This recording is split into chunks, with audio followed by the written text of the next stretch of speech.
Gas टंचाई आणि सिलेंडरची दरवाढ याच विरोधामध्ये शिवसेना ठाकरे गटाकडून आंदोलन केलं जात आहे। नागपुरात भव्य असं आंदोलन या ठिकाणी केलं जात आहे। हातामध्ये होर्डिंग जे आहे ते गॅस नाही तर स्वयंपाक कसा जनतेचा प्रश्न सोडवा व सिलेंडरला या ठिकाणी हार चढवण्यात आलेला आहे आणि हार घालत हे आंदोलन या ठिकाणी केलं जात आहे। मोठ्या प्रमाणात शिवसैनिक या आंदोलनामध्ये दाखल झाल्याचं चित्र पाहिलं।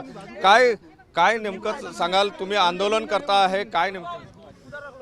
आज या संपूर्ण महाराष्ट्रामध्ये असो या देशामध्ये ज्याप्रमाणे सिलेंडरची जी गॅसवर दरवाढ झालेली आहे, आता सरकारकडनं सांगण्यात येत आहे की आमचा पूर्ण 4 ते 5 महिने एवढा साठा आम्हाला शहराला, देशाला आणि महाराष्ट्राला पुरेल एवढा साठा आमच्याकडे आहे।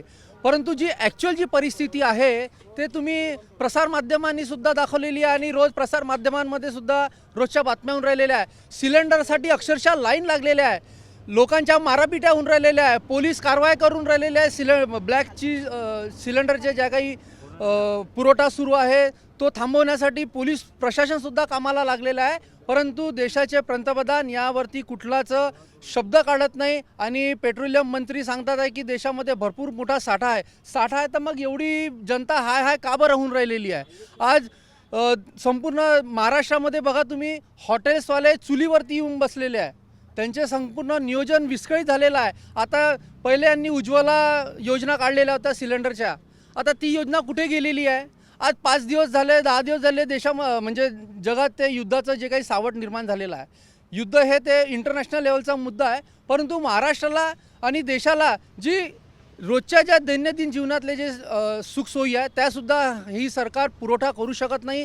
ही कुठेतरी सरकार फेल झालेली आहे। आता या सरकारचा असली चेहरा या महाराष्ट्रासमोर, या देशासमोर आलेला आहे। नक्कीच या ठिकाणी जर आपण बघितलं तर शिवसैनिक आक्रमकपणे हे घोषणाबाजी या ठिकाणी करताना पाहायला मिळते आहे। होर्डिंग्स हातात घेतलेले आहे, सिलेंडरला हाल चढवण्यात आलेला आहे। अशा प्रकारे हे आंदोलन जे आहे ते आता पुढे येताना पाहायला मिळते आहे। Cameraman Sai Sunil Dhage, TV9 Marathi, Nagpur.